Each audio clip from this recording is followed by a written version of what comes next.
गौतम एक छोटी सी रियासत के राजकुमार थे। जब उनका जन्म हुआ तो किसी योगी ने भविष्यवाणी की, ये लड़का या तो एक महान सम्राट बनेगा या फिर एक महान ऋषि बनेगा। जब उन्होंने यह भविष्यवाणी की तो गौतम के पिता उत्साहित हो गए। वे चाहते थे कि उनका बेटा एक महान सम्राट बने और वो बिल्कुल भी नहीं चाहते थे कि उनका बेटा एक साधु बने। उन्होंने सोचा कि किसी कष्ट या दुख के संपर्क में आने से उनका लड़का साधु बन सकता है, इसलिए उन्होंने उसे पूर्ण आनंद में रखा, भोजन, कपड़े और सुख का सबसे अच्छा ख्याल रखा। और जब वे 19 वर्ष के हो गए तो उनकी शादी एक बहुत ही सुंदर युवती से कर दी। गौतम के पिता ने गौतम और उनकी पत्नी के रहने के लिए एक बहुत ही आलीशान महल बनवाया था। वो महल बहुत ही दूर एकांत में था, जहाँ किसी को आने जाने की अनुमति नहीं थी। गौतम वहाँ आनंद से रहते थे और कभी भी किसी भी तरह के कष्ट के संपर्क में नहीं आए। एक दिन गौतम को शहर देखने की इच्छा हुई तो उन्होंने अपने सारथी से कहा कि वो उन्हें बाजार लेके चले। बाजार पहुंचने के बाद गौतम ने एक बूढ़े आदमी को देखा। उन्होंने अपने जीवन में कभी भी कोई बूढ़ा व्यक्ति नहीं देखा था। हर वो चीज जिससे गौतम को कष्ट पहुंचता, उनके पिता ने उनकी नजरों से दूर रखा था। गौतम ने अपने सारथी से पूछा, उस आदमी को क्या हुआ है? सारथी ने कहा, ओ, वो तो बस एक बूढ़ा आदमी है। फिर गौतम ने पूछा, कोई व्यक्ति बूढ़ा कैसे हो जाता है?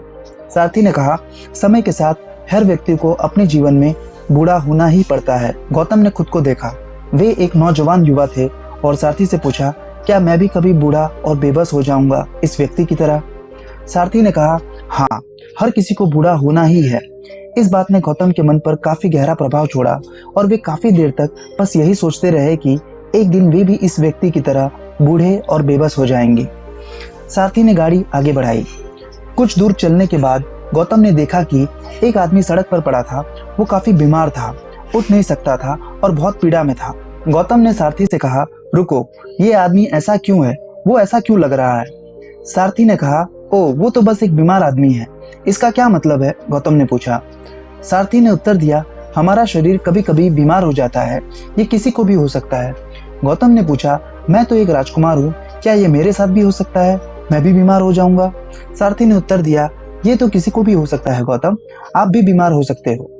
उस दिन गौतम को एहसास हुआ कि उसे भी कोई बीमारी छू सकती है और उसे भी कष्ट सहन करना पड़ सकता है।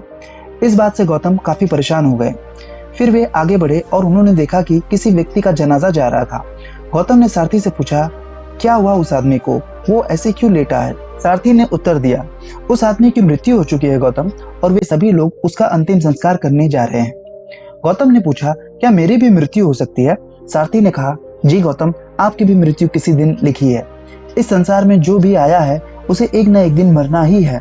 मैं भी इस व्यक्ति की तरह किसी दिन मर जाऊंगा। हर वो व्यक्ति जिसने इस संसार में जन्म लिया है, सबको किसी न किसी दिन मरना ही है। यही सृष्टि का नियम है। सारथी के उत्तर से गौतम काफी परेशान हो गए और सोचने लगे कि मैं अपने जीवन के साथ क्या कर रहा हूँ? सिर्फ खाना, भोग और सब बेकार की चीजें। गौतम के भीतर काफी उथल पुथल मच गई। गौतम ने सोचा कि उसका राजा होना या इतना बड़ा महल में रहना किसी काम का नहीं। गौतम मन में सोच रहे थे, इन सब चीजों का क्या मतलब है? यह हमारा शरीर बूढ़ा हो रहा है, यह शरीर बीमार भी हो सकता है और यह निश्चित रूप से एक दिन खत्म हो जाएगा। मैं अपना पूरा जीवन इसमें क्यों लगा रहा हूँ? लेकिन तब तक उनके पास एक शिशु लड़का था। वे अपनी प्यारी पत्नी और इस प्यारे छोटे बच्चे को छोड़ नहीं पा रहे थे।